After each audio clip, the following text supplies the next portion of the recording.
I'm here. Thank you very much. Just give me 1 second. Well, good afternoon and welcome to everyone joining us from across the region and around the world.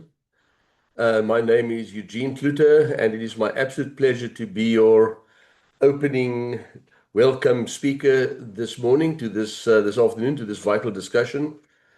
So today's webinar is proudly co-hosted by a formidable coalition of scientific and governmental partners. I would like to extend a warm welcome on behalf of the Academy of Science of South Africa, the Lesotho Academy of Science and Technology, the South African Young Academy of Science, and the Lesotho Young Academy of Sciences. We are all deeply honored to have the support and partnership of the Departments of Science and Technology and Innovation, DSTI, from both South Africa and Lesotho. We gather here today to view our shared challenges through a polycrisis lens, recognizing that water security, energy access, climate change, and socioeconomic development are not isolated issues but deeply interconnected realities. In South Africa, we are navigating a just transition. We are striving to balance the urgent need for socioeconomic development with environmental sustainability. While hydropower plays a growing role in this transition, we must continuously navigate the hurdles of infrastructure costs and policy barriers. Simultaneously, Lesotho hydropower is a lifeline in Lesotho. It supplies nearly half of the nation's electricity, providing critical relief amid a broader energy deficit and the high costs of imported power. At the very heart of this interconnected web sits the Lesotho Highlands Water Project, one of the world's largest and most ambitious transboundary water schemes. This project is a testament to what we can achieve together. It seamlessly transfers life-sustaining water from the highlands of Lesotho to South Africa's economic hub in the Gauteng region, including Johannesburg, while simultaneously generating crucial hydroelectric power for Lesotho. Many of us know the success of Phase 1, which successfully delivered substantial water volumes and 180 megawatts of power. Now with Phase 2 construction having commenced in 2023, we are looking at doubling those water transfers, fortifying our shared resilience.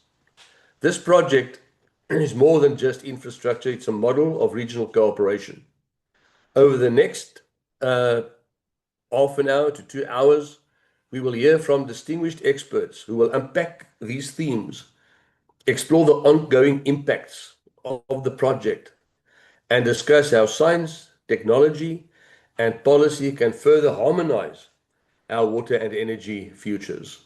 So, colleagues, with these few words, a warm welcome to all of you, and back to you, Chair. Prof. Kluter, for those warm welcoming remarks. And now we will have remarks from the Lesotho Academy of Science and Technology as well. And to do that is Mr. Joshua Takalimani, who is from the Secretariat.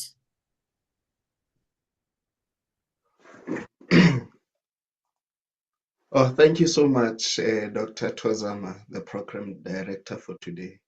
I would like to give remarks on behalf of the Director, Mrs. Matsepo Musoka, who couldn't make it, who couldn't be with us today as she is on an international deployment. So I have the honor to give the remarks on her behalf.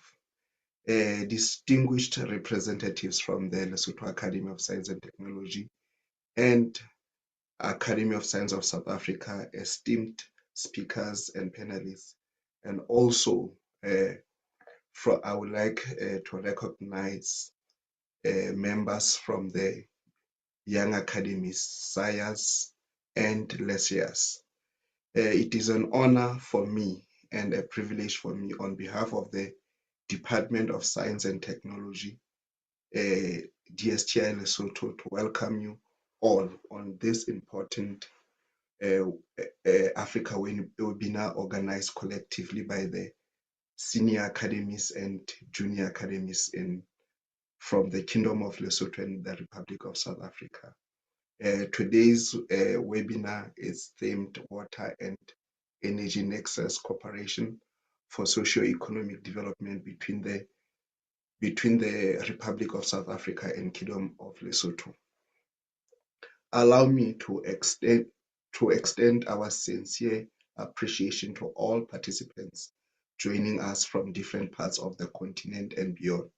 Your presence demonstrates a shared commitment towards advancing science, technology, and innovation, and knowledge exchange for the development of Africa. As African nations continue to navigate complex socio-economic and developmental challenges, platforms such as this webinar remain critically important.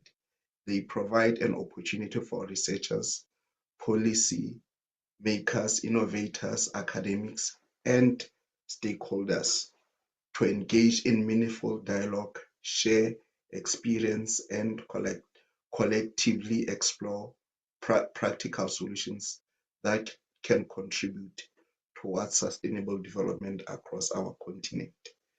The Department of Science, Technology, and Innovation in Lesotho firmly believes that collaboration among African science academies and institutions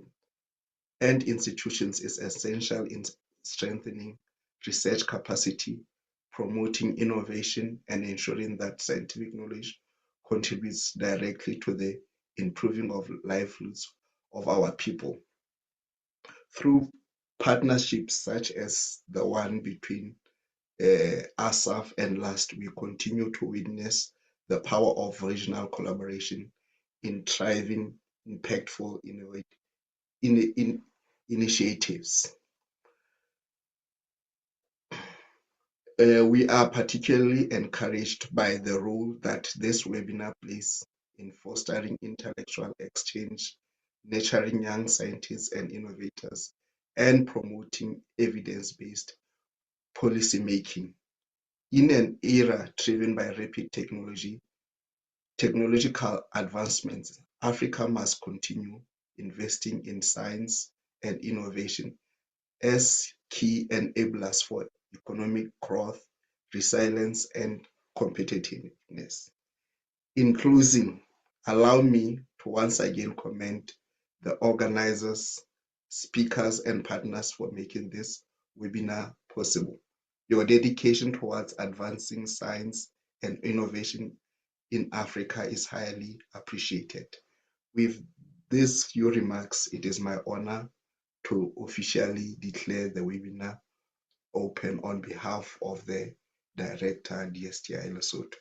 Thank you so much for the opportunity.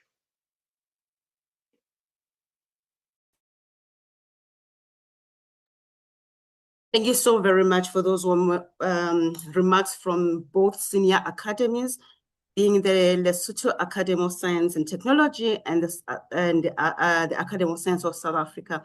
Colleagues, my apologies, my camera is not switching on.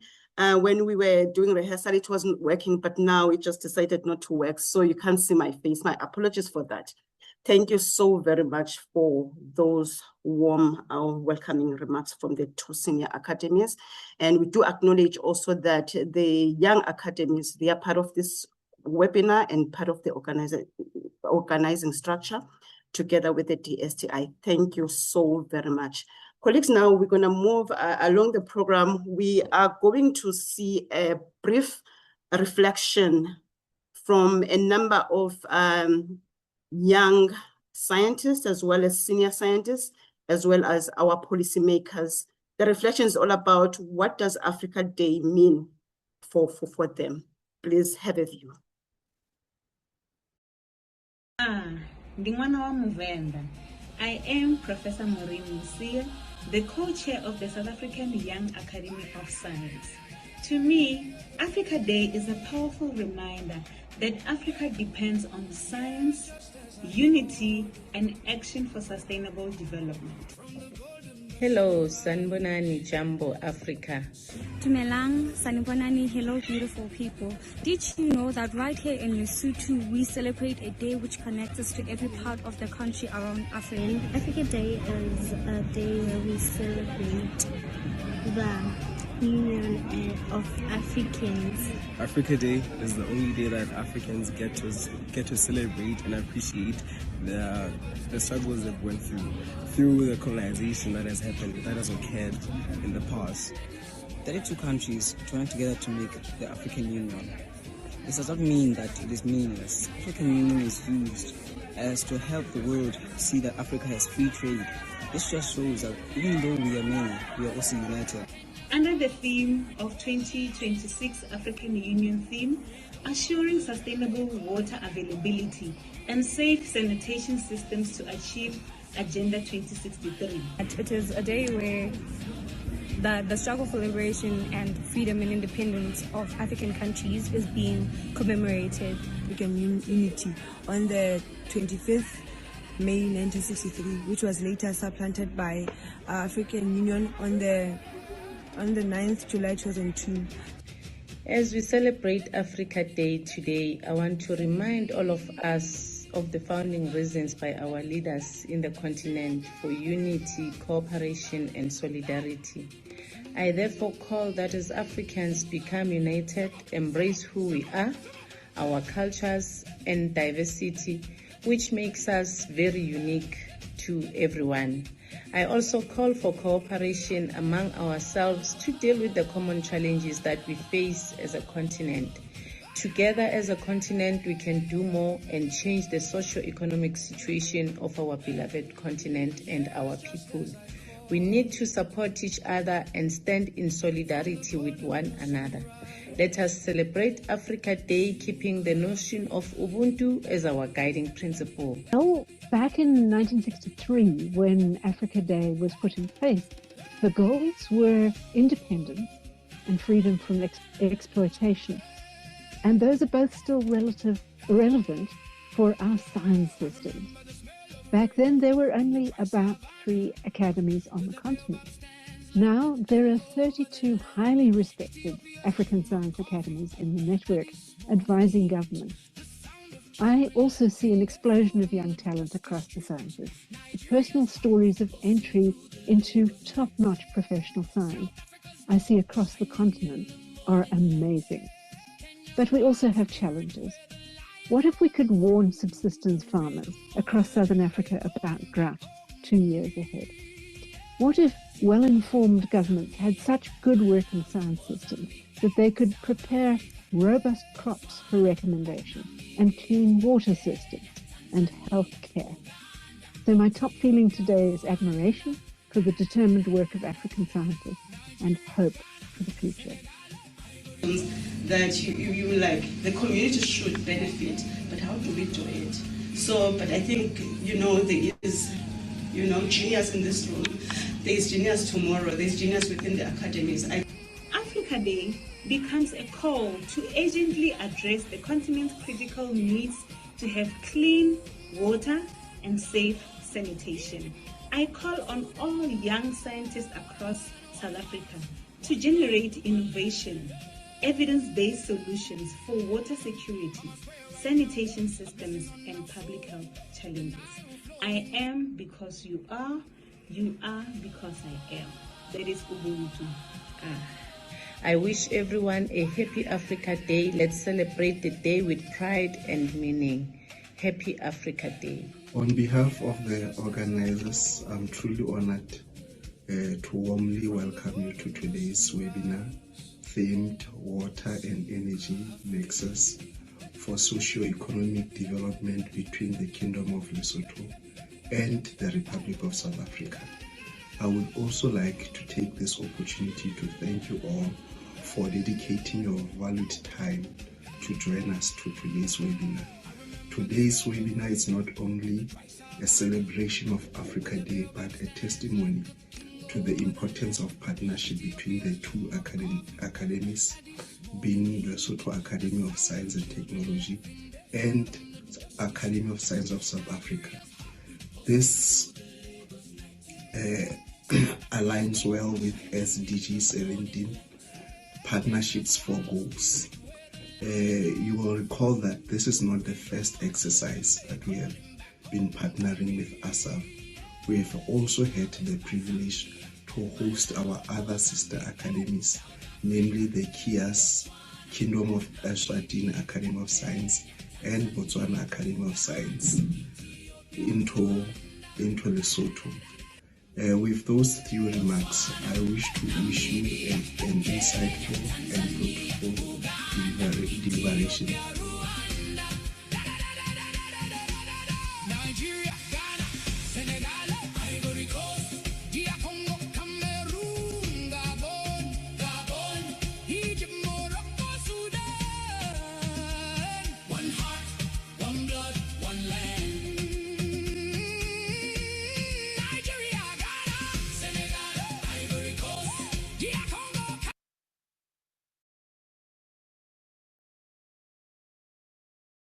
Thank you. Thank you for that video clip. With that question, colleagues, as we proceed, just also ask yourself, what does this day mean for you? What does Africa Day mean for you? As we're continuing with these proceedings. And I'd like to also remind you that we do have a chat where you can put your questions. We will have a session where we'll have, question and answer slot. For now, we will start with our leading speakers from South Africa, as well as from Lesotho. Then what will follow after that, we will have the panel, our moderator and the panelists, and then the Q&A session, as well, and lastly, the closing remarks. So for this session, I would like to invite our lead speakers to start. I would like to invite Prof. Samson Mamphweli, who is the head of the DSTI Energy Secretariat, South African National Energy Development Institute, SANEDI. Over to you, Prof. Samson. Thank you. I'm trying to share my screen. I'm not very used to this platform. Just bear with me. I can't see my presentation, but it's open.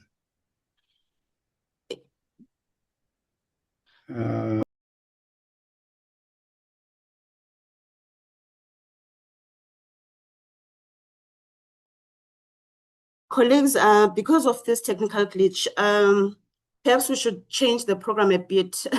I would like to hear from the moderator of the panel if we should start maybe just the input from the panel, followed by the presentation and then the Q&A. Is that fine, Prof. Rola? It's fine from us. If we can help. Please, like you can that. go ahead. Thank you. Okay. Please, you can go ahead. Thanks. Thank you very much. Let me switch on my camera as well. There we are. Good afternoon to everyone. Thank you everyone for being here. It's for me a very interesting day, to Africa Day, because I'm an African by choice and by heart and not by birth. So we celebrate together. I was supposed to make comments on the two first lead presentations and then continue with our panelists, but we'll adjust to that now. For those that don't know me, I'm Rula Inglesi-Lotz, member of the Academy of Science, and I'm a professor of economics at the University of Pretoria. Also a holder of the DSTI NRF Sartsi Chair in Just Energy Transition. So my work focuses primarily on energy transitions, sustainability, energy poverty, and the broader links between development, climate, and inclusive policy pathways. I'm privileged. It's truly a pleasure to facilitate today's panel discussion. And let me say that it is particularly meaningful as we celebrate Africa Day today, as we reflect on this year's focus on sustainable water systems, sanitation, regional cooperation, and inclusive development. The Lesotho Highlands Water Project provides a powerful example of how water, energy, development, governance, and community in the middle of all of this and ahead of all of this intersect across borders. I'm fortunate today to be joined by a distinguished panel representing expertise across water sustainability, hydrology, energy planning, catchment management, and policy engagement. So briefly introducing the panelists for today, Prof. Thabo Kabule, Head of the Institute for Nanotechnology and Water Sustainability at the University of South Africa, UNISA, Dr. Lipakang Kaba, hydrologist and hydraulic expert with extensive experience and expertise in water resources management, as well as hydrological modeling. He's also a lecturer at Lirotoli Polytechnic and National University of Lesotho. Ms. Marorisang Patricia Makutucha, statistician in the Energy Planning Unit at Lesotho's Ministry of Energy and advocate for sustainable energy development, and Dr. Kaliso Leketa, researcher and advisor to RENOCA, the national movement that aims at addressing land degradation in the catchment of Lesotho for the benefit of the inhabitants of the Orange Senku River Basin. Thank you all for joining us. Our panel discussion will revolve around three guiding questions, focusing on community and development dimensions, institutional and policy readiness, and forward-looking actions for academies and institutions. So let's begin with our first question. What specific water sanitation and energy challenges or development needs does the Lesotho Highlands Water Project help solve or create for communities in Lesotho and South Africa's region? In particular, we are interested in reflections around water availability, electricity reliability, livelihoods, equity considerations. So I would like to begin with Ms. Makutucha to reflect on the broader community and development dimensions surrounding the project. Thank you so much, Dr. Professor Rola, and good afternoon, everyone. It's an honor to join the conversation representing the Department of Energy. And as you mentioned, I am Marorisa Makututsa. I work in the Energy Planning Unit of the Department of Energy within the Ministry of Energy and Mining here in Lesotho. And as it can be expected, I'll bring in the energy perspective to the question. But first, I would like to provide a brief background of the energy sector in Lesotho before I directly address the question. In terms of the policy framework, the energy sector in Lesotho is guided by the now ending energy policy of 2015-2025, which is being reviewed. We'll have another policy starting from 2026-2036 that will be launched this year. And in that policy, the vision of the sector is clear. It's mentioned as to ensure that there is universally accessible and affordable energy in a sustainable manner with minimal negative impacts on the environment. I also need to mention that the energy policy draws this vision from the second National Strategic Development Plan, which provides two strategic objectives for the energy sector. The first one being improving security of energy supply and also increasing energy access and promoting its sustainable use. In terms of institutional framework, we have the Ministry of Energy and Mining and the Department of Energy providing policy oversight as well as coordination of the entire sector. And on the generation level, we have the LHWP, the Lesotho Highlands Development Authority, which is responsible for the Muela hydropower plant. We also have the Lesotho Electricity Generation Company that was instituted in 2022-2023, and its role is to oversee the 30 megawatt solar power plant at Ramokotole in Mafeteng. At the transmission, distribution, and access level, we have the Lesotho Electricity Company, as well as the Rural Electrification Unit, which oversees energy access in the outside the LEC service territory. But we also have the regulator, which is the Lesotho Electricity and Water Authority. It's also worth mentioning that we have also IPPs at the generation as well as the access levels, promoting renewable energy mini-grids.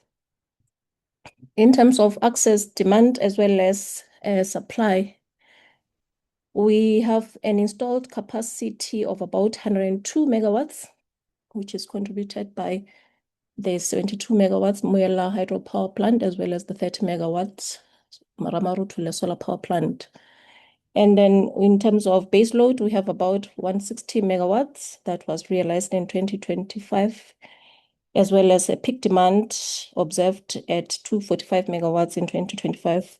I think from the numbers, we can already see that the local supply is not really sufficient to cover the local demand of electricity.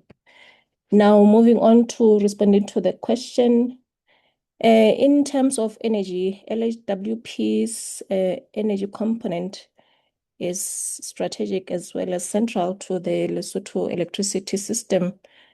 The 72 megawatt Muyela hydropower plant has been the backbone of the local electricity supply from as far back as 1999 when it was when it went into operation, and even when the 30 megawatt Ramaru power plant came online in 2023, the Muyela hydropower plant remains the reliable and one of the most important generation assets the country has ever had. It meets over 40% of the local demand. But I think it's also worth mentioning, as I had already alluded to that collectively 72 megawatts and 30 megawatts are still insufficient to meet the current base load, and it's even worse when we are at the peak season. So this has put the country at the burden of relying on costly electricity imports. I think additionally, on the downside, it's important to note that the hydropower plant is heavily reliant on hydrology, and with the prevailing climate change conditions and the drought that is brought by that, we have experienced low production from the Muyela hydropower plant during the periods of 2014, 2021, and the worst production time was in 2019 when we experienced the worst droughts. So it leads us back to the reliance on imports again. But also another key issue regarding the downside is the maintenance of the power plant. Whenever there is a major maintenance, similar to the one we experienced in 2024, 2025, the production levels go low, and the country suffers from little in terms of local electricity supply, and then this reverts us back to reliance on imports. So I think Muyela is an exemplary project that talks to self-reliance in terms of hydropower plant. And I think I would say in the second phase of the LHWP, we still have got an opportunity to explore about 96 megawatts of hydropower from the planned Oxbow hydropower plant, and I think this is encouraging. And in conclusion, I would like to mention that as the energy sector, we really see the benefit of the LHWP and the cooperation between South Africa and Lesotho, which is demonstrated by the LHWP through the water transfer as well as the energy component. And this also doesn't talk only about electricity and water transfer, but it goes beyond that in terms that it unlocks socioeconomic benefits as well as supporting industrial growth. That will be the contribution from my side. Thank you so much for your attention and opportunity to contribute. Thank you, Ms. Kutuca. I think it was an all-comprehensive comment, because you managed to bring together the water issues with the energy issues, as well as the geopolitical dependencies the imports and the dependencies on imports, etc. So thank you for that. I would like, in continuation of this part of the discussion, to invite Prof. Kabule to add his comments on these relationships that we are exploring at the moment. Prof? Thank you so much, Prof, and a very good afternoon, colleagues, to everyone. It's a pleasure to be here. My name is Thabong Kambule. I am the head of the Institute for Nanotechnology and Water Sustainability here at the University of the Land, the University of South Africa. We respond with excitement and, of course, with sheer joy as Africans in celebrating today the occasion of our 62nd birthday to the formation of the Organization of the African Union, which then later became the African Union. And as my colleagues have introduced, the OAU, or now the AU, was primarily formed to deal with issues of unity, collaboration, as well as solidarity.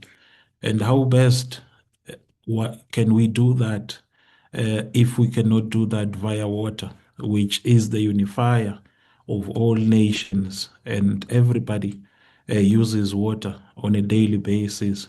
They do say here at the Department of Water Affairs and Sanitation that water is life and sanitation is dignity.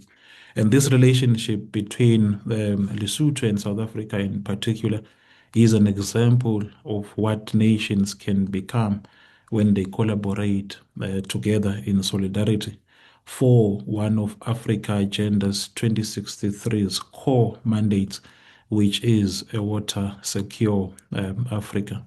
And in infusing that with energy, of course, then it completes the puzzle. Before I respond to Professor's question, very briefly, the Institute for Nanotechnology and Water Sustainability is an institute that innovatively addresses current and emerging issues relating to water scarcity and water quality. So we respond to the water security question in an innovative manner.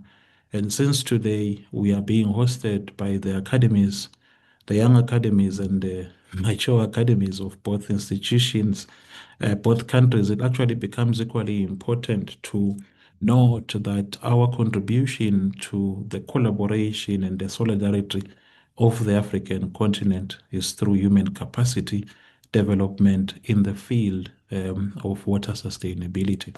Now, back to the question at hand. Of course, all of us here in Gauteng, with sheer appreciation, use water from Lesotho.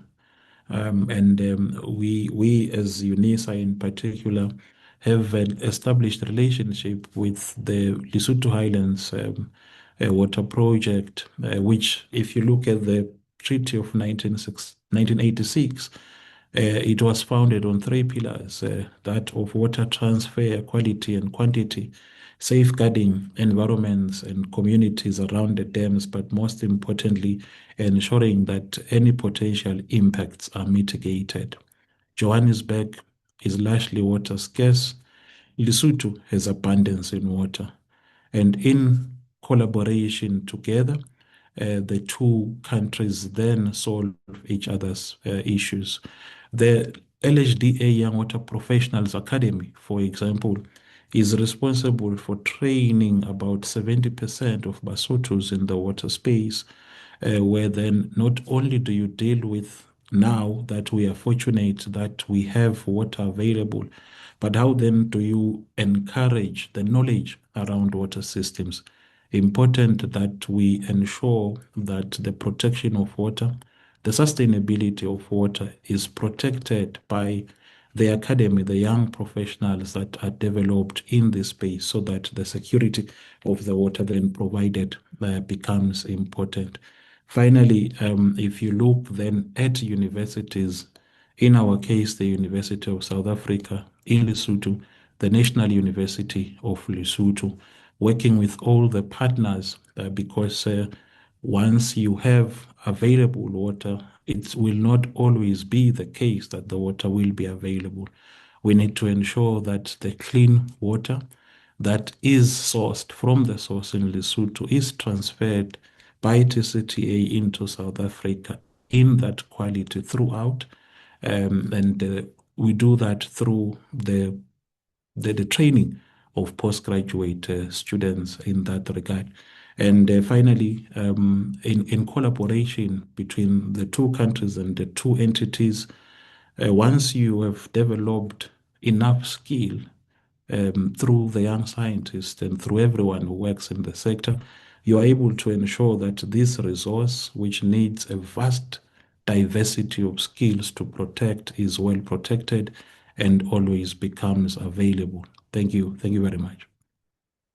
Thank you, Prof. Kabule. I think what already comes through in our discussion strongly is that infrastructure projects such as the one that we're talking about today are not only technical systems, they are social, environmental, policy, and governance systems as well. And that's the beauty and the challenge of this kind of projects, which brings us naturally to our second question of what is the current status of institutional capacity, regulatory frameworks, technical evidence, technological evidence, what is required? What is the current status of what is required to manage this transboundary nexus sustainably and equitably? And this includes considerations around climate risk, data availability, the governance of this development. So I would like to start with Dr. Kaba, particularly from the perspective of hydrology, institutional coordination, and technical governance.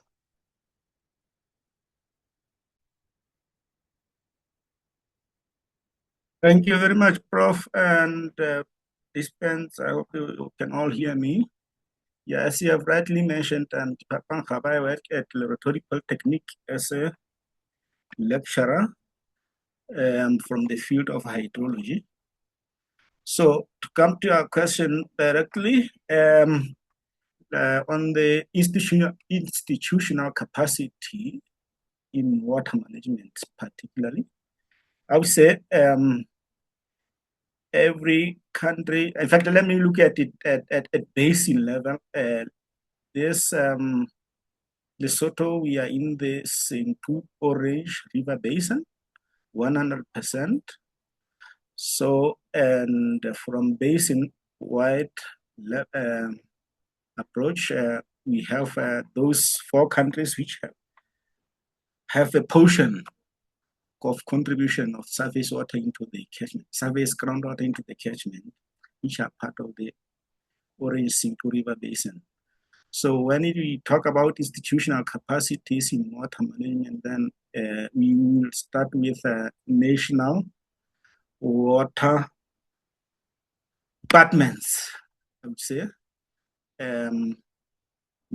In there, we have our own laws, and those laws touch on transboundary water resources. That's at the institutional levels. Let me say, yeah, national institutional levels.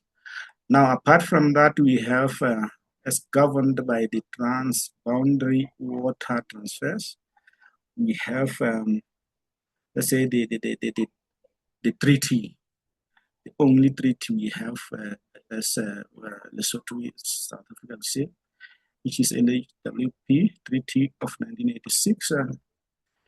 Yeah, that's that's another part where we look at this institutional capacities.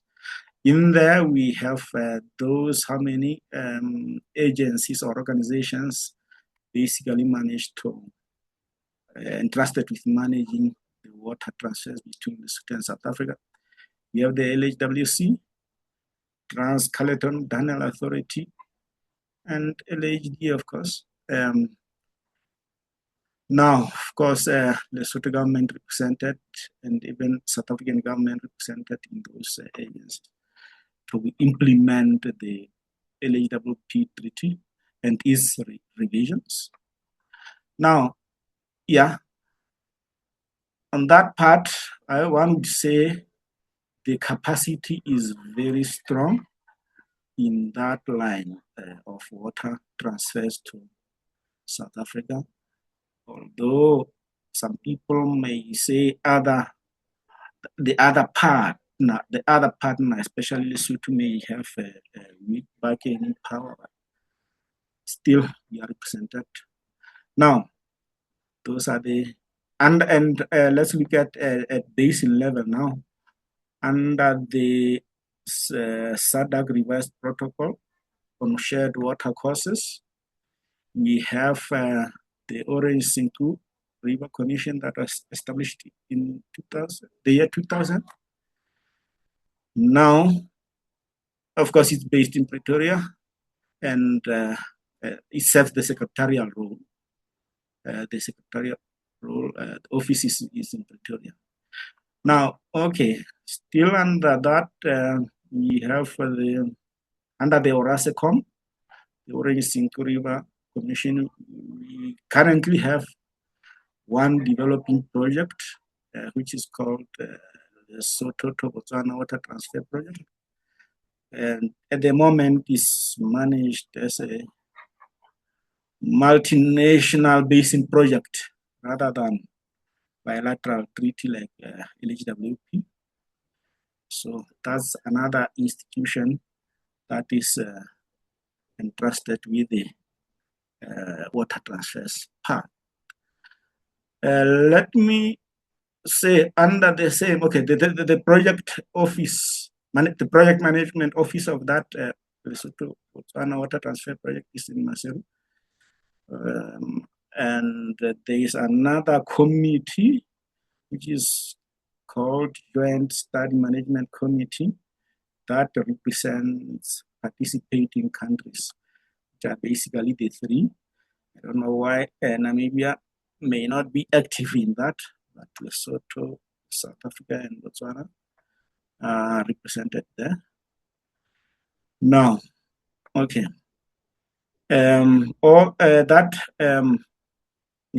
Project, which is upcoming, of course, at the early infancy stage, is governed through the regional interbasin institutional framework under the ORASECOM. That's basically that when you look at the institutional capacities. Of course, I started with the national water affairs departments, which are heavily entrusted with the task of monitoring the water resources and reporting on them. Now, of course, on the transboundary part, let's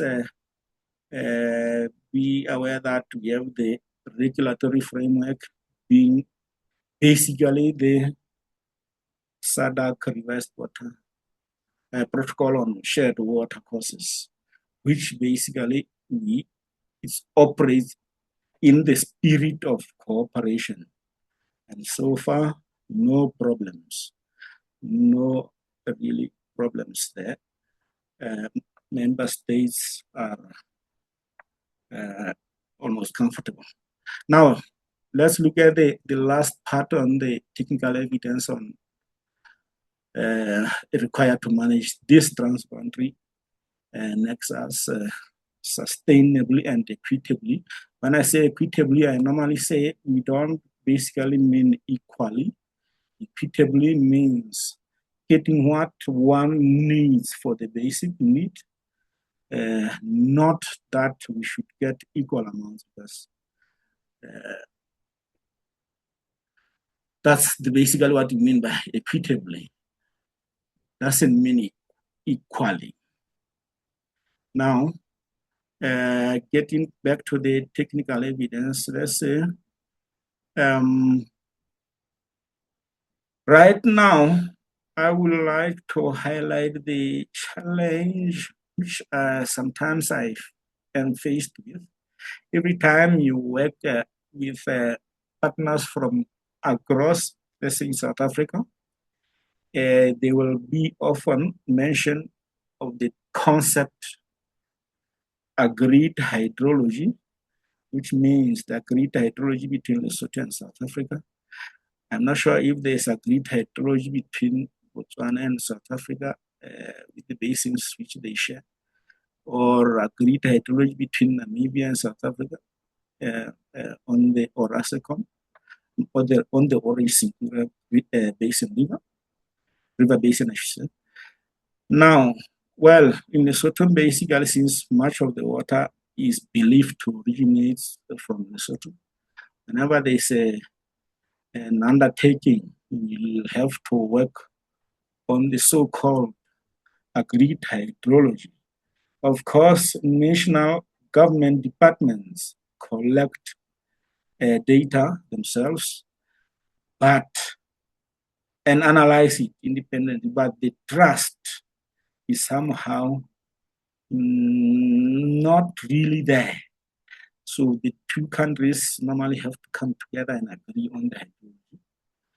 And on that part, especially the agreed hydrology, whose custodian I would presumably believe is the Secretariat of the Cinco Orange River Basin, meaning the Orascom. On that part, since the office is based in Pretoria, and much of the technical support is basically from South Africa due to strong and highly experienced firms and experts. And of course, the modeling tools which have been developed in South Africa. There is very little contribution, almost insignificant contribution that Lesotho make towards, putting together that agreed hydrology. And it's not really well published, one would say that. So that's one of the challenges. That will become more evident when we look at the climate risk. And we are also looking at data availability. We all have data sets, databases in each country, but for us to work together across on the transboundary resource, we have to have agreed data, and much of the influence is from South Africa, as we have indicated. As a result, climate risk tends to be overlooked because most of the models we use are basically water resources models, not really hydrological models. When it comes to floods, we still have problems. We have problems. There's not much of precipitation data that we are gathering in Lesotho because of the various challenges that we face in the country. And I think it will be the same in South Africa. So we have a problem of data availability. So when it comes to basically constructing the agreed hydrology, that's where the main challenge is. And even accounting for climate risk, still an outstanding, I would say challenge. It's still a challenge, which needs to be looked at as to how agreed hydrology could take into consideration climate risk. And of course, we know we have data collection infrastructures or platforms. There is that weak reliance on the satellite-based data sources, which are freely available globally. So that needs to be strengthened in this, in the management of this crucial transboundary resource. That is basically what I have prepared. I'll be guided by questions when it comes to. Thank you, Dr. Kaba. Thank you very much. Important notes, important points that you have raised here. I'm making notes of the need for global and regional cooperation, need for understanding who owns what, continuous evidence generation, stakeholder engagement that is needed, institutional learning that is needed. So thank you very much. And thank you, because that's a lead to our final question before we give over to our lead presenter, and then we will have a Q&A after the lead presenters. a bit of forward-looking academy actions. Let's bring the academies in the discussion and a little bit the future in the discussions. What feasible rapid actions could our academies implement over the short-term and long-term periods to generate useful evidence? We heard about the need about data, cooperation, etc., or better influence policy and community practice. So this could include rapid policy briefs, joint scoping studies, stakeholder roundtables. I would like to ask Dr. Liketa to give the comments, especially given the work around catchment management, ecosystems, and community practice through RENOCA. Thank you, Dr. Liketa. All right, thank you. Thank you very much. I'm hopeful that you can hear me clearly. As I've been introduced, I'm Khahliso Liketa. I'm a hydrogeologist by training. I'm currently serving as an advisor to GIZ, advisor to RENOCA in the implementation of ICM, integrated catchment management. Yeah. So when you talk about the actions that could be undertaken, also, sorry, I'm a member of the Lesotho Young Academy of Science. So we would like to look at this from a lens of sustainability to say that what the rapid actions that could be undertaken, in particular to try and address some of the challenges that we have, to generate some useful evidence in order to influence policy-related issues. I think maybe a point of departure that one would like to make is just to make an emphasis, maybe to just hammer on some of the points that were raised by Dr. Khaba on the geographical setting in which we are, that we need to bear in mind as we talk about some of the solutions that we have. In that we are, of course, when you talk about the LHWP, it's within the greater Orange Senku River Basin. So whatever efforts that we talk about that contribute to sustainability within the LHWP, they in a way also contribute in the Orange Senku River Commission, because it's basically within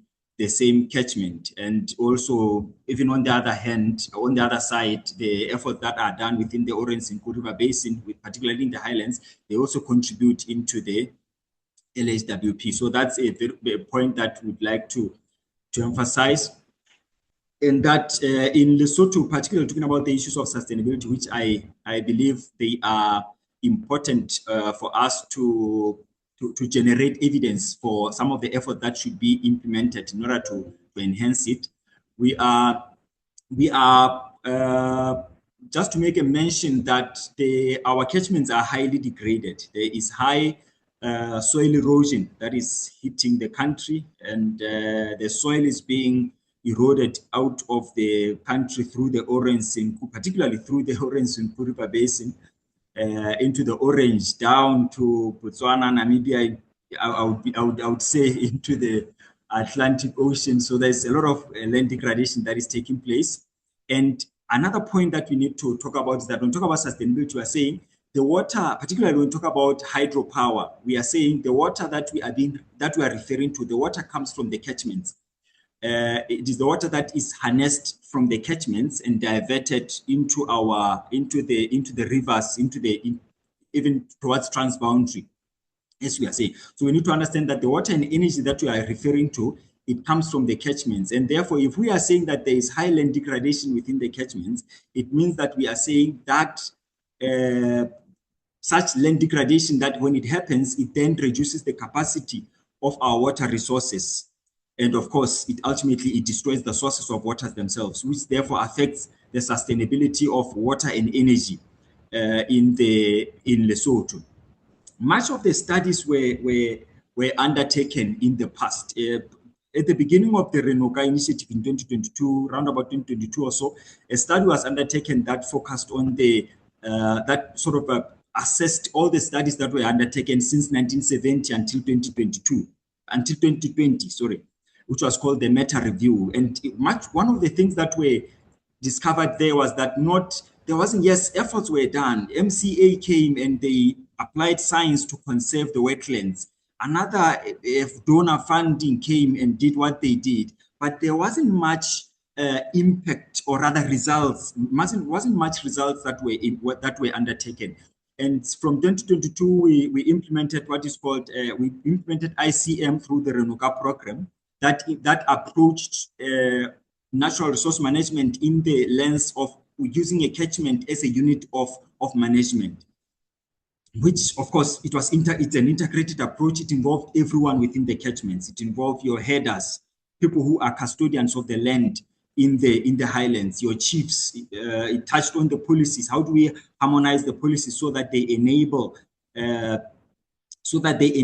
a smooth management of water resources? How do we develop institutions that would enable that? How do we basically, how do we ensure that? How do we build the capacity of everyone to ensure that ICM, or integrated catchment management, is well implemented in Lesotho? That was done, and very good results were observed from there. However, as one would look at it, one would get to realize that the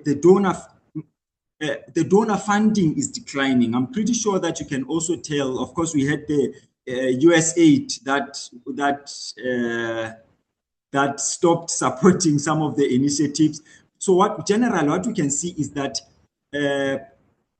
donor funding is declining at a very alarming rate. And if we are saying that integrated catchment management is an approach that we need in order to see sustainability in the water and energy, and of course the general natural resource management, general improvement, socioeconomic development within the catchments. If we are saying ICM is an approach that we need to do, then we need to find ways to enhance the sustainability of ICM in itself. Therefore, going into the financing mechanisms that could be undertaken, that could be implemented in order to see that as a sustainable approach.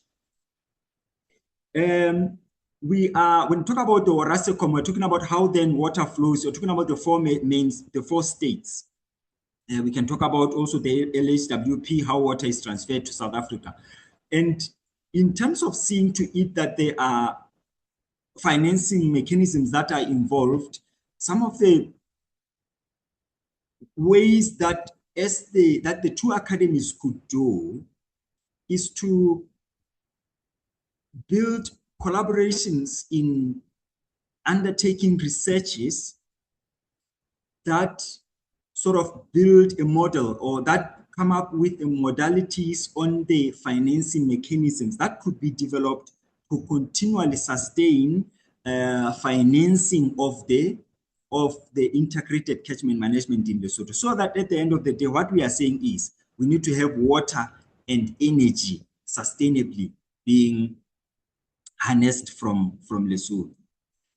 So much that at the end of the day, basically to say that what modalities, if we put together all interdisciplinarily an approach that would say economists, environmental economists, natural resource managers, and all, what modalities could be developed in order to enhance so much that as we have water flowing downstream towards the ocean, as we have water flowing downstream, as we have water flowing from the LHWP into Johannesburg, we see more funding that is flowing upstream to go and take care of the catchments up there. Because at the catchments up there, whom we have a header who lives, a header of animals who lives with the rangelands on a daily basis.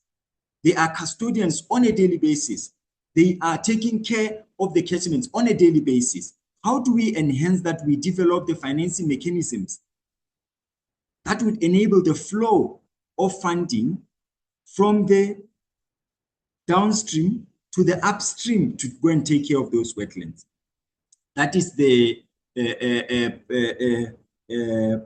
an approach that, as the two academies that we could develop, that we could put our minds together to kind of work to try and work on. So that would help us to see how then policy could be influenced to enhance this sustainability. Also, there is an issue of building a business case on the. We've got infrastructure in Lesotho. Mema Kutuza mentioned the issue of Ramarotule. Ramarotule was a wonderful infrastructure that was built.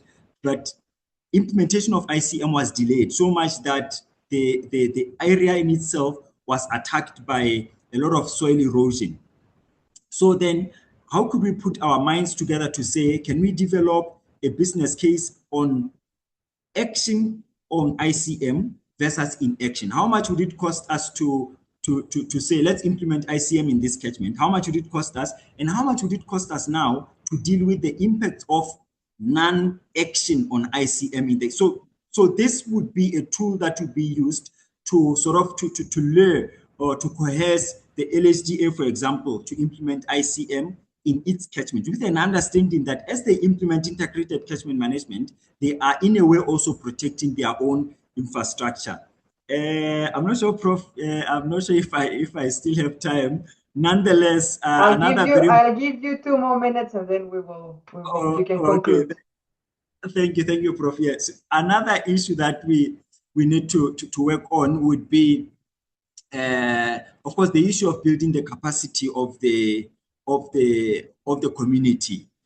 Some of the community members, they rely heavily on the rangelands so much that this has an impact on the source of water and on the, of course, on the energy that we are abstracting from there, or on the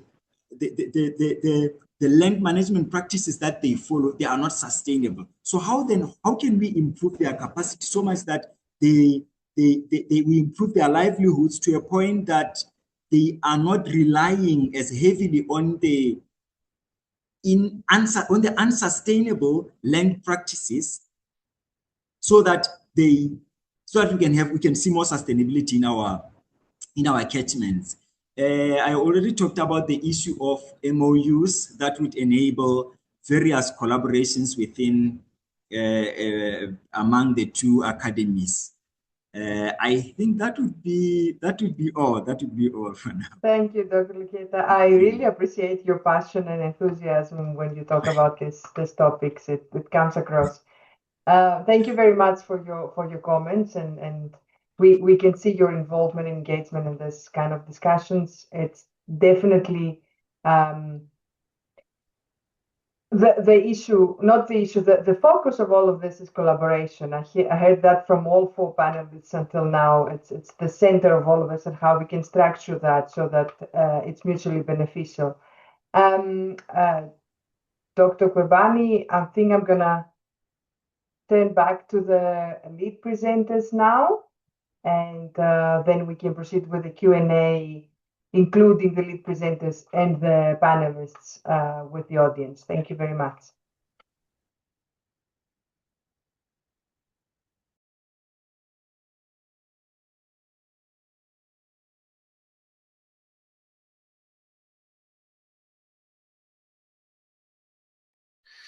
Colleagues, can you see my screen? Yes, Prof, we can see. At first, yes, showing the presentation. And thank you very much. Thank you very much. If you can go to slideshow. Yes, it's showing now. It's perfectly. All right, thanks. I had to get IT here to assist. Let's see if I can just click like this. Can you see I'm now on slide 2? Yes, it's moving. It's on slide 2. All right. No, thank you so much. And I apologize for the initial glitch. The presentation is quite long. I'll run through it. Some of the things have been said by the previous speakers, so it helps me quite a lot. So I'll start by talking about the entity that I work for. I work for a state-owned entity. It's called the SANEDI, or the South African National Energy Development Institute. I won't go through everything about our mandate, but we work. Our major shareholder is the Department of Electricity and Energy, and we work also with the Department of Science, Technology and Innovation. Myself, I'm running the Department of Science, Technology and Innovations programs, but I'm also an EXCO member responsible for SANEDI in general from the EXCO perspective. The role of SANEDI is basically the very first one sums it all. The mandate is to direct, monitor, conduct, and implement energy research and technology development in the fields of energy other than nuclear energy, and to promote energy research and technology innovation. And in doing that, we are tasked with the responsibility to do a whole lot more things that have got to do with energy research, registration of patents, skills development, issuing of licenses, and research and development in the various areas.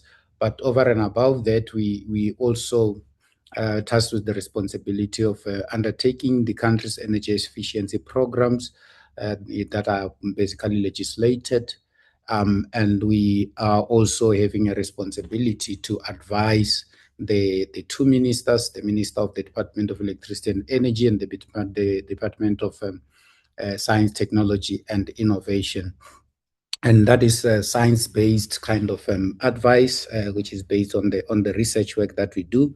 We do our research through what we call the National System of Innovation, which is universities and science councils. So we contract universities and science councils to conduct the actual research, and then we also participate as leading researchers in the various fields.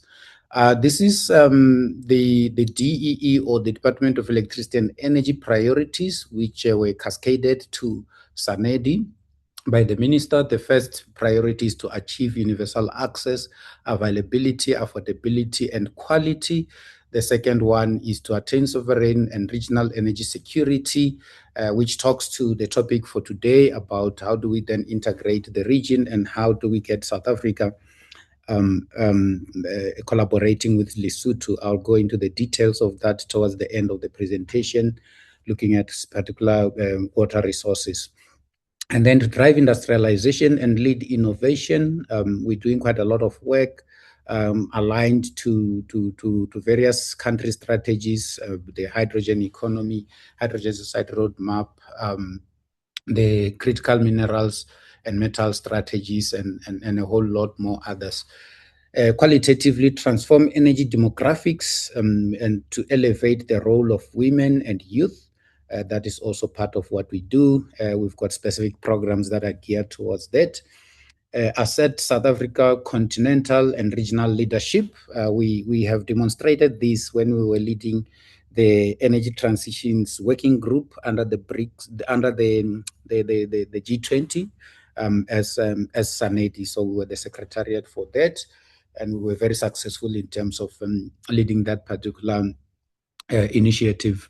We are now busy with the BRICS work under the Department of Electricity and Energy, and this slide just goes into the details of the two main strategic outcomes or priorities when we talk about achieving universal access.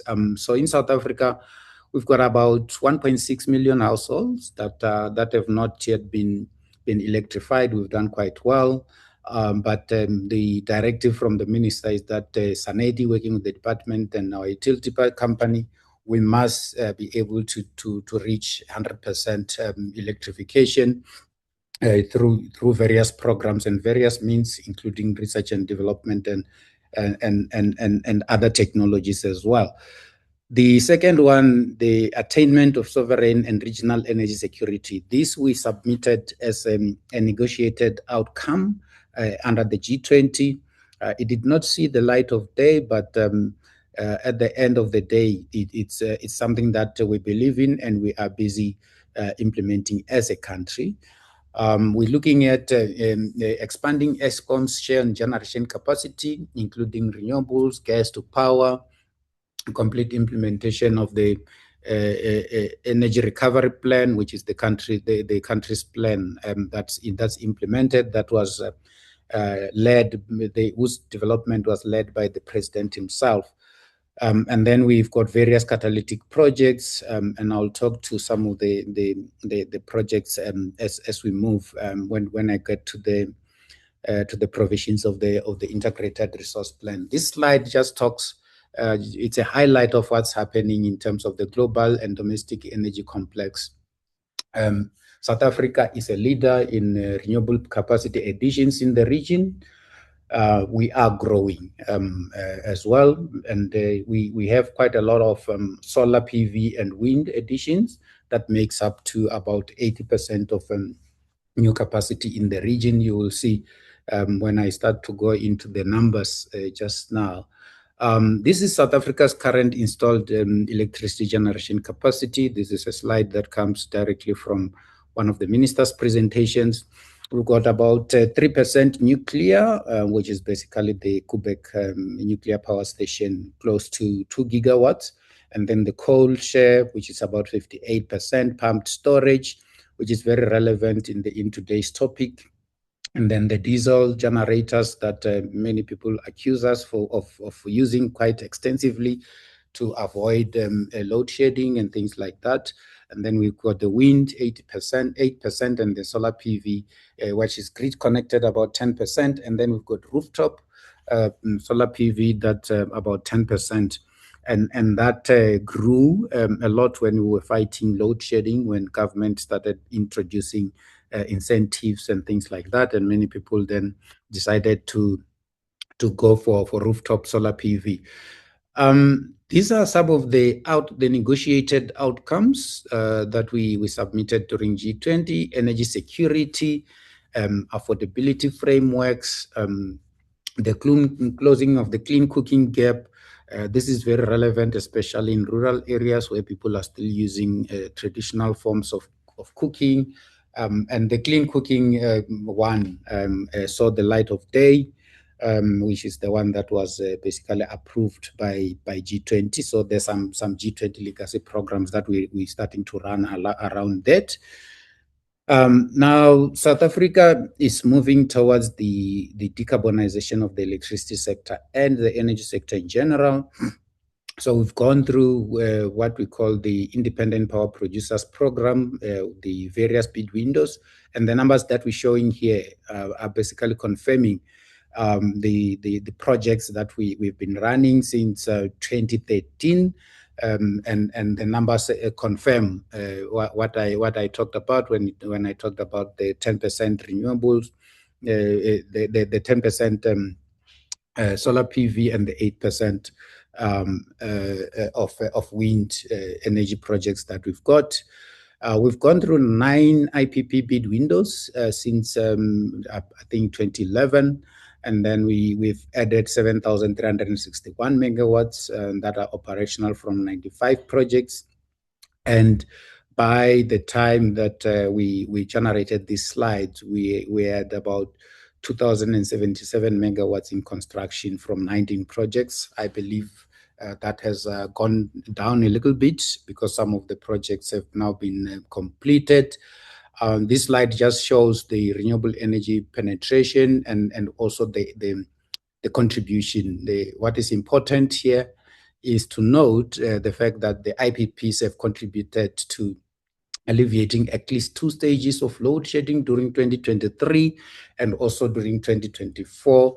In 2025, they've contributed to about 2.5 stages of reducing about 2.5 stages of load shedding. And when we added the rooftop solar PV, the situation became much better. Now, this is our integrated resource plan 2025. So part of SANEDI's mandate is to assist the country in terms of energy planning. So the IRP, the coordination of the IRP modeling is done at SANEDI, and I reviewed the draft integrated resource plan on behalf of government. So I'm quite familiar with the numbers and everything. We've got 6,000 megawatts of new gas to power by 2030 that we need to have in our power system. So let's park that for now. We'll come back to it because it's going to be very difficult for us to get to that 6,000 megawatts, some of us believe. And then we've got a share of about 5,400 megawatts of new generation capacity, which is distributed generation that we have acknowledged in the IRP. We won't be adding any nuclear new build by 2030, but later on we've got about 5,200 megawatts that we want to add from the nuclear side of things. The solar PV, we want to increase the share to 11.2 gigawatts by 2030, and then the wind, we want to add about 7,000 megawatts. Coal, it will still remain part of our generation fleet. We are doing quite a lot of research on carbon capture and utilization and carbon capture and storage. SANED is involved through my office on the carbon capture and utilization kind of work, and the CGS, the Council for Geoscience, is doing some work on the carbon capture and storage. They found some geological formations where they can do the storage side of things. By 2039, the situation changes a little bit. There's the nuclear coming in, 5,200 megawatts. Solar PV increases drastically to 25,000 megawatts, and wind to 34,000 megawatts, and gas increased to 16,000 megawatts. We will be decommissioning some of the coal fleet. I think it's about 12 gigawatts of coal fleet that needs to be decommissioned because most of it would have reached its end of life, and also for the sake of us adhering to our emissions abatement commitments. This slide just basically shows it's a table that basically shows what I've shown in the previous slide.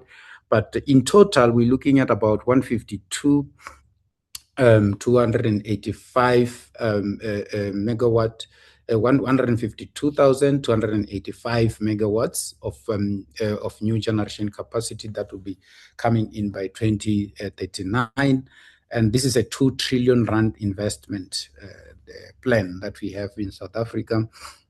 This slide just shows the IRP, the decommissioning of the coal fleet. You can see the black at the bottom by 2024, 2025, how much we need to decommission all the way to 2034. And it shows the additionality in terms of the new generation capacity that needs to come on board. And this is going in line with our projected economic growth. Now, why I said we must park the gas issue, we have the gas cliff. I've got a whole presentation that I can give about that. That talks to the fact that as South Africa, we don't have gas. And as we decommission this coal fleet, we will need some base load, and we're looking at importing some LNG and things like that, which makes our sub-power system a little bit expensive to run, and we've got a problem in terms of the electricity prices in South Africa as things stand. So that gas cliff brings in a whole lot of dimension that for us is an opportunity to work with the countries in the SADC regions, including Lesotho, when we look at the water resources that is available there, and the energy potential that I'll talk to just now.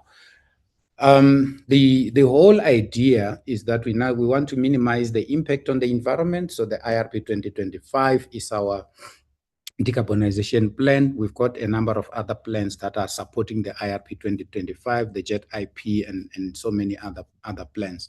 Now, zooming it down to the water side of things, in South Africa, we are a water scarce country.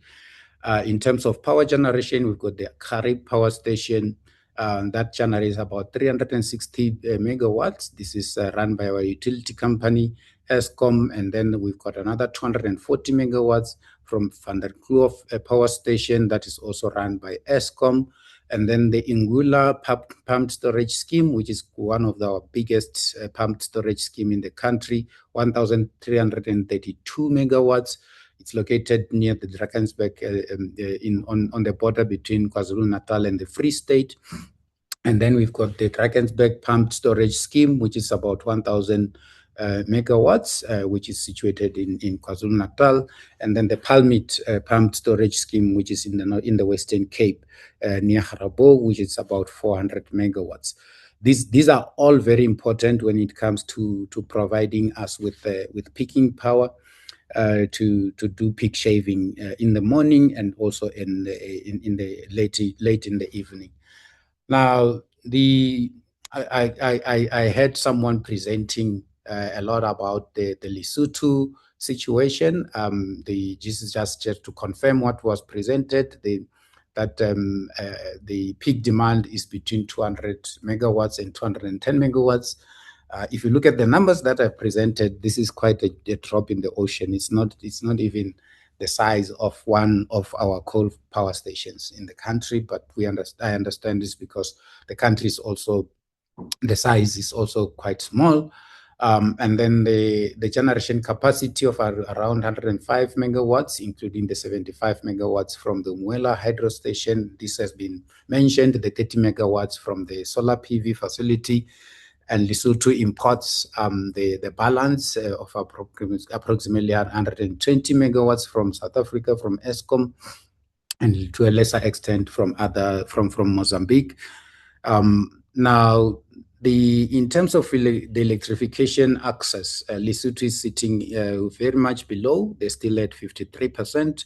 I'll talk about how South Africa and Lesotho can work together using the hydro potential to increase that share and also to assist South Africa and other neighboring countries.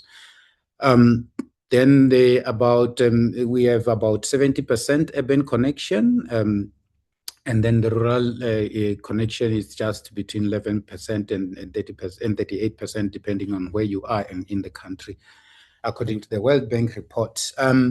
Now, if you look at the water and the energy side of things in Lesotho, we have the Lesotho Highlands Water Project, which we all know, that transfers some of the water to South Africa, especially to Gauteng, where I'm sitting at the moment.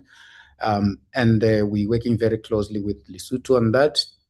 Now, in terms of potential, Lesotho has got an estimated 1.6 gigawatts of commercially viable conventional hydroelectricity and 4 gigawatts of pumped hydro storage potential. This is where we start to talk about how do we then take advantage of this potential as Lesotho and South Africa to deal with the shortage of electrification, both in Lesotho and also to deal with security of energy supply on the South African side.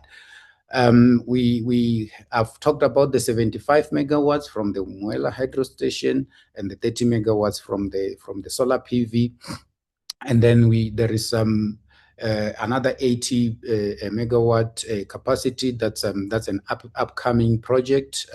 From Lesotho side of things, those that are on the other side can confirm this. And then there is another pumped hydro scheme, 1.2 gigawatt, which is designed to use the Katse Dam as a lower reservoir.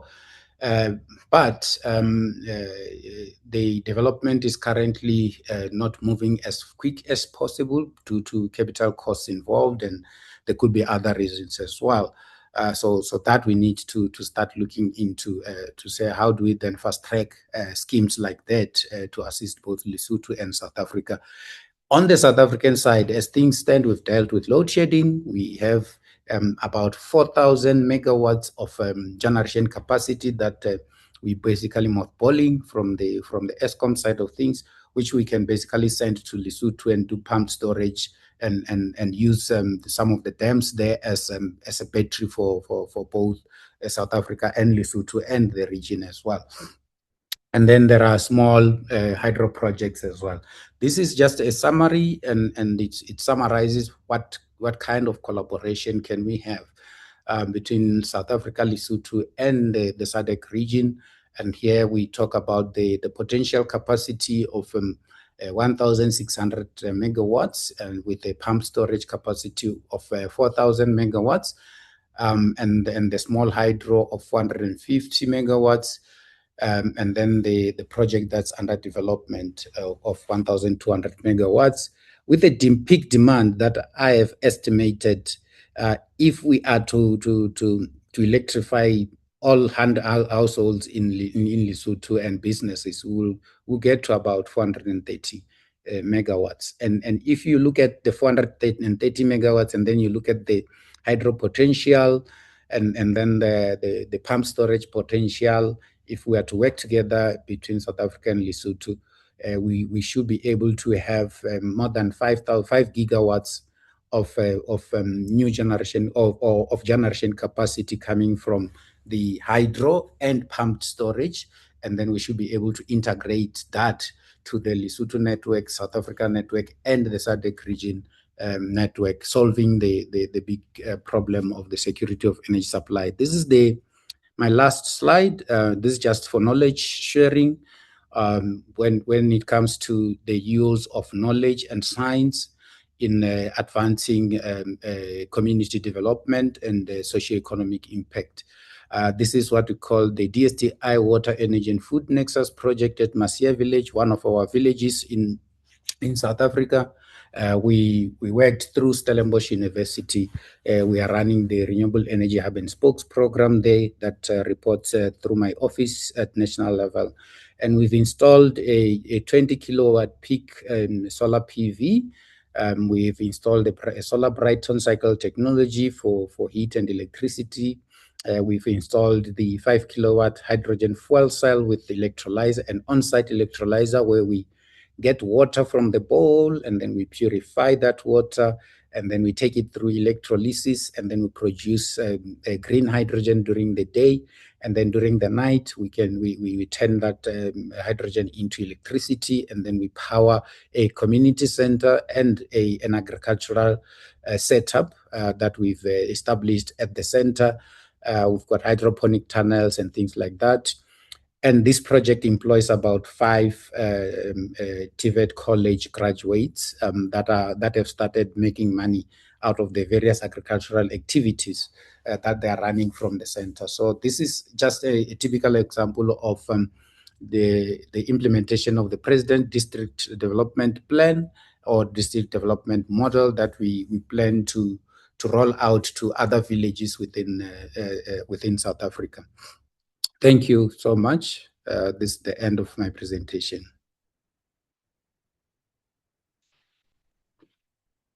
Thank you very much, Prof. Samson, for that very enlightening, informative presentation, that it also showed the other potential areas of collaboration between Lesotho and South Africa, but also the expansion within the SADC region, other areas of possible or potential collaboration that we can have. Thank you very, very much. And our sincerest apologies, Prof. Samson and colleagues, that we had to make some adjustments.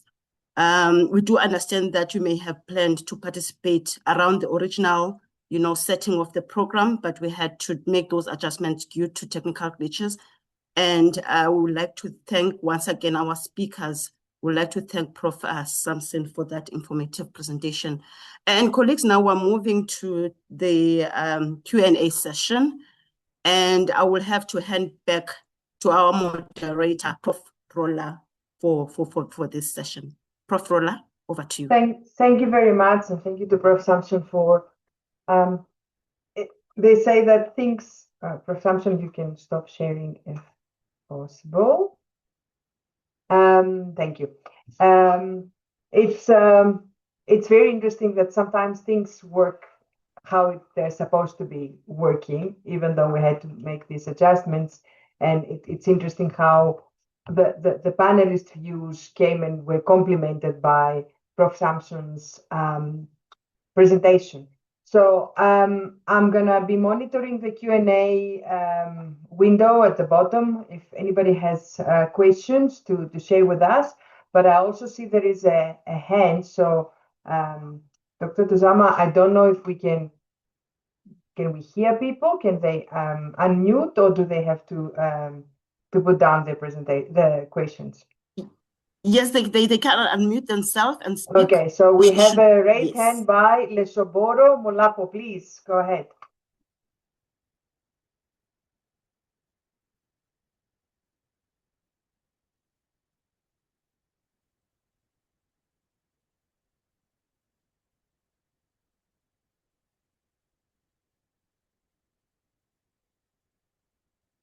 I have allowed to unmute, but allowed to talk and asked to unmute.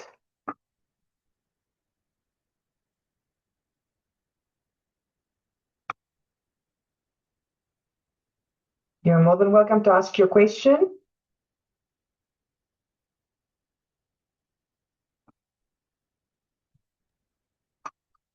It technology is not on our side. Okay. And unless then all hand, because I've also allowed here from my end, Yes. I've given permission to speak. Yes, I don't know what's happening. Let me ask a question to Prof. Samson. Prof. Samson, it just seems that every Africa Day for years now, we're spending it together. Thinking about all of this, oh, we can hear someone.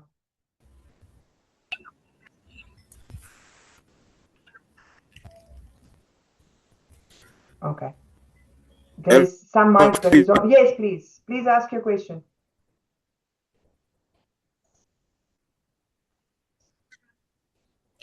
Okay, Prof. I was just saying, I wanted to ask a question, but Prof already, so can you please pass to?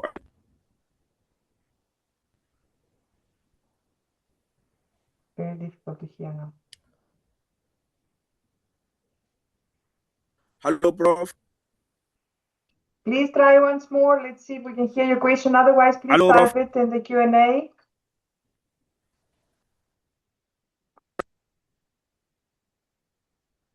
Can you understand? Professor simply answered what I wanted to ask.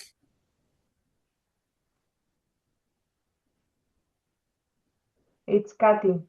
Let's give it 2 minutes. I'll take another question and then we can come back and see maybe the signal is bad. So we have a question in the Q&A. How far, and this is for Prof. Samson, how far are we from adding the nuclear energy into the South African energy mix, and how critical is this towards the overall decarbonization process? Is the Pelindaba nuclear plant the only plant working towards this, or there are other plants? Yeah. So South Africa has been running a nuclear power plant for, I think it's more than 40 years. The Quebec nuclear power plant in the Western Cape. So we do have that, and that constitutes about 3% of our in our energy mix. There has been research done on small modular reactors at Pelindaba, as indicated by the Chimangazo, the person who asked the question. And that work was abandoned at some point. So we have now restarted that research. We've got a cabinet approval for removal of that research facility from care and maintenance back to a research initiative. We have at Nexus what we call Safari 1, which is a reactor that has reached more than 100 years now, producing isotopes for medical isotopes. So we've got quite a lot of nuclear activities in the country. The IRP is a provision of 5,200 megawatts of new generation capacity. But that will come in at a later stage. We're looking at 2039 towards 2040. We haven't started with the procurement process. We'll be starting with the procurement process quite soon. But on the research side of things, we will be finalizing a framework for nuclear research led by my office, working with the colleagues at the Department of Science, Technology and Innovation and the colleagues at Nexus. And after that, we will have financial injection into the research activities that will take place there or thereafter. Thank you. Thank you very much, Prof. Samson. Are there any other questions that I can see before I ask a question? Okay, I'm going to go back a little bit to the panelists and bring a little bit the thought about the community scene. We've heard about the Lesotho project, the Lesotho Highlands Water Project, and how important collaboration is, how important cooperation is from both sides. And what has been happening there. How much are the communities affected, positively or negatively, are part of these conversations? How inclusive is this project, and what steps have been made to include the communities now and in the future? If any of the panelists would like to take this question.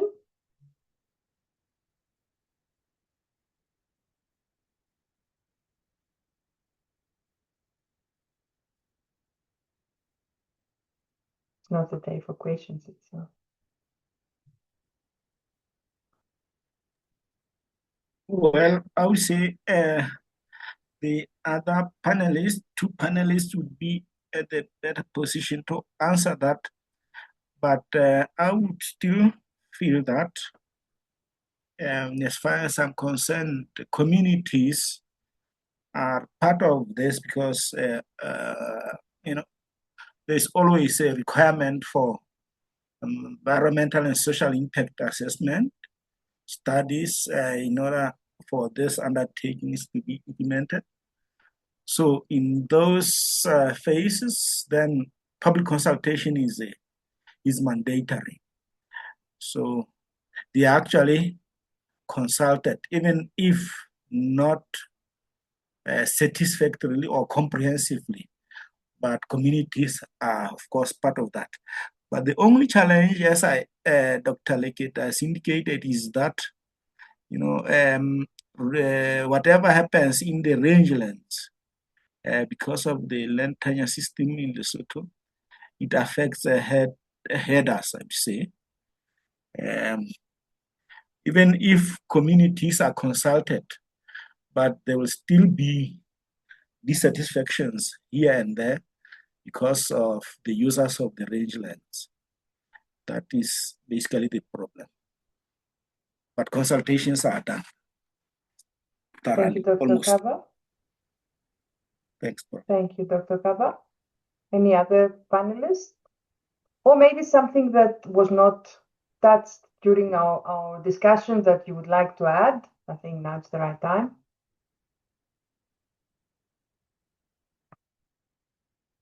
Yes, Prof. Maybe I can Yes, add please. to, not directly to the question, because I think the colleague has responded quite correct on that. But maybe to clarify some of the developments that were brought up by Dr. I think it's Dr. Samson.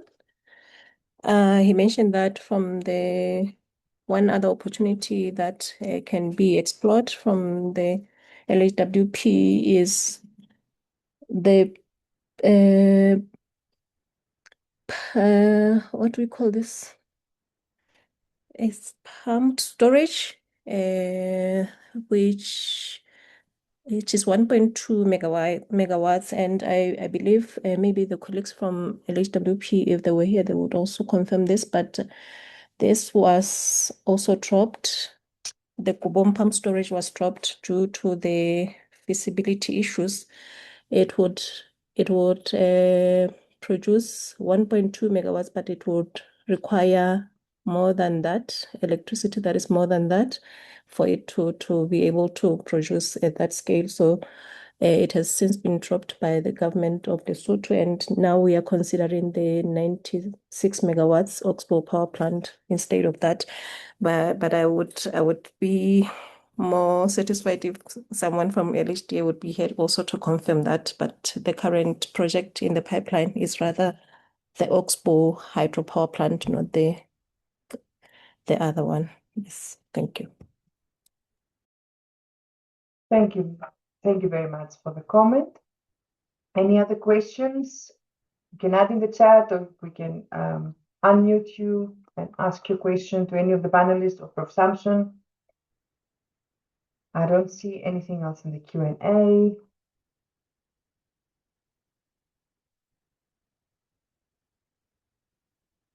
What is always interesting for me is how some of these decisions on this very, very big projects is the balancing between short-term changes and long-term sustainability. And I think that's the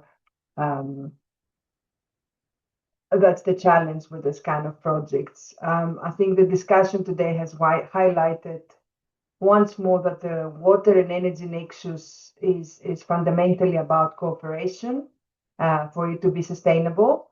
And also we've heard from Prof. Samson's work they do in Sanedi. It's about bringing together the research, the policymakers, the scientists, and the communities into shaping these pathways for not only for South Africa, not only for Lesotho, but for the region overall. If we can have, so closing remarks from my side. See, there's a raising hand. Refilwe Masigo. Let me, please ask your question. Thank you so much for that presentation and for this discussion in general. I think it's quite interesting to learn more about the Highlands Water Project with Lesotho. My question is specifically on the policy aspect. What are the, I don't want to say challenges, but what were the findings or lessons that the project offered in terms of like integrating climate adaptation considerations into, for instance, like long-term regional water governance and perhaps like infrastructure planning? So what are the policy challenges, if there were any, or how was that incorporated and integrated into the project to ensure that, you know, policies between South Africa and Lesotho are adhered to? I hope that's clear, or I'm happy to. Let's hear from the panelists. Thank you. Thank you.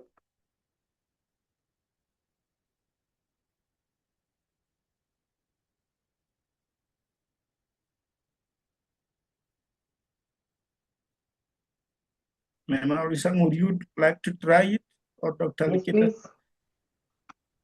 I don't think I'm in a position to answer That's my worry now.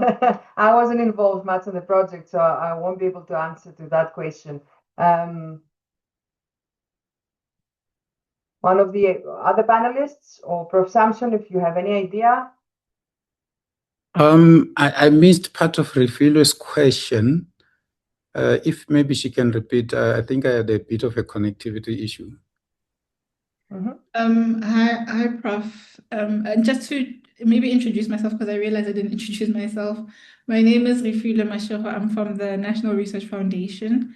My question was with regards to the policy lessons from this project in terms of like integrating climate adaptation aspects or considerations into like the long-term regional water governance and infrastructure planning.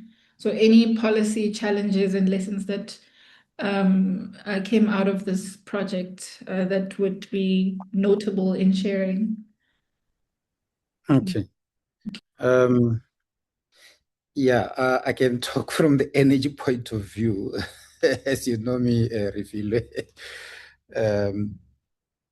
Yeah, from the energy point of view, and not specifically to this particular project, but in general, and also from the experience of the negotiations during G20 that were very, very difficult with the Americans. I'm not going to go into America into the details now, otherwise I'll just throw this entire meeting into disarray. But with the Americans and the Germans and the Chinese and others, each one of them pushing different, pulling in different directions. There were countries that were saying, for instance, that as Africa, we shouldn't worry about climate change. We should worry about energy access and the use of our local resources as Africa to provide energy access to our people. So the question is, do we look at decarbonization first, or do we look at energy access first? from the policy point of view. And if you look at how South Africa is planning from our decarbonization plans, the IRP, the JET IP, and all other plans that have got to do with decarbonization, they try to strike a balance between the environment and energy access, which is quite important, even when you are a low emitter kind of a country. I'd like to just flag that the previous comment on the 1.2 gigawatt project in Lesotho, I did indicate in my presentation that it had stalled or was cancelled due to high capital costs. Now, this is where science come in. In any energy system that you build, the capital investment required is almost directly proportional to the efficiency of the technology that you're using. The higher the efficiency, the lower the costs of generation. Now, that's where the scientists and engineers must come on board and say, financially, this particular project does not make sense because it's got very high capital costs. But what can we do to reduce the capital investment that is required? What are the alternative, more efficient technologies that we can employ? And if we bring more efficient technologies, how will the financial models look like going forward? And I think South Africa has got the capacity and capabilities to work with Lesotho and look at all those aspects in the interest of developing this particular project, as opposed to abandoning the project, looking at the decarbonization agenda of both countries, because from what I've picked up, also Lesotho is also interested in not introducing fossil fuels based technologies, or not adding emissions into their power system. So those are some of the things that can be done. But from the policy perspective, there must be a balance between the security of energy supply and the impact on the environment. And South Africa has done quite well in terms of balancing that when it comes to the various policies. Thank you. Thank you very much, Prof, for such a comprehensive answer to the question. I'm wondering now, time-wise, I'm looking at the schedule again. We can have one more question, and then we're gonna go to closing remarks. There is one question in the Q&A for the panel. If anybody wants to answer, there seems to be financial challenges in the overall project. Is there any private sector consultations for funding towards this project, both water supply and energy generation, and how feasible is it for the private sector to invest?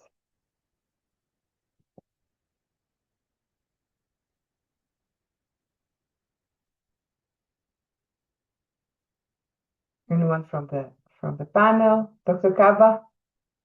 That question, answer to that is very tricky, basically, because the main thing is the trust. You know, private sector, especially in Lesotho, is not so strong that it could invest in this kind of project. Any potential private investors would come from abroad, and they would seek government commitment. You know, they would actually want the government to commit themselves to such projects, you know.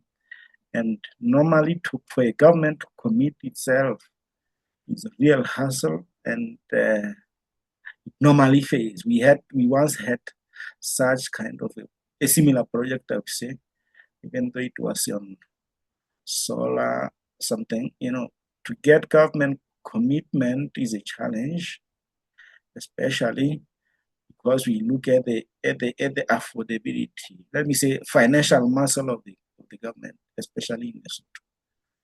If one would say, I will generate this much megawatts of hydropower or solar power, just commit that you're going to buy it. That is normally a challenge. Getting government commitment is really a challenge. It is basically political. One look at it that way. Yeah. Ability to pay is something, is a challenge also. That's what hinders private sector investment in these projects. Trust and business confidence. Thank you, Dr. Kaba. That's an interesting point of view on why private sector is involved or is not involved, and how we can attract investment in this kind of projects. I think with that, I will give over back to the program director and the closing remarks for the day. Thank you very much, everyone. Thank you so very much, Prof. Rola, and also all the speakers as well. It has been a very enriching session, heartfelt gratitude. But I do have my colleague who will do the closing remarks. Mine is just to make an announcement that we do have the CPD certificates, the Continuing Professional Development Certificates. And if you would like to have one, please do send me an email. So we do issue them out on request. So that is the announcement I wanted to make, and thank you so very much to everyone. My colleague from Lesotho, from LAST, Dr. Makamisa Senekani, will be doing the closing remarks. Over to you, Doc. Thank you very much, Tazama. Thank you very much, everybody. Yes, as it is said, my name is Makamisa Senekani, and I'm currently the Secretary General of the Lesotho Academy of Science and Technology. So it is my honor on behalf of our president, the president of LAST, Professor Mudibedi Taele. I'd like to thank the organizers of this webinar, which was quite informative and insightful, together with the Departments of Science, Technology, and Innovation in both the Republic of South Africa and the Kingdom of Lesotho. Furthermore, I would like to thank both the senior and the junior academies of both countries, namely Lesotho and South Africa. These countries, as we know, have a very special relationship defined by their unique geographical realities. So it is quite an opportune time for the science academies of both countries to formalize and make sure that they collaborate in policy and innovation related issues, especially those issues relating to energy and water innovations for social impact. Finally, I would like to thank this webinar's speakers, the panelists, the moderator, and the entire audience. And with these remarks, on behalf of Prof. Taele, I would like to declare this Africa Day webinar officially closed. Thank you very much.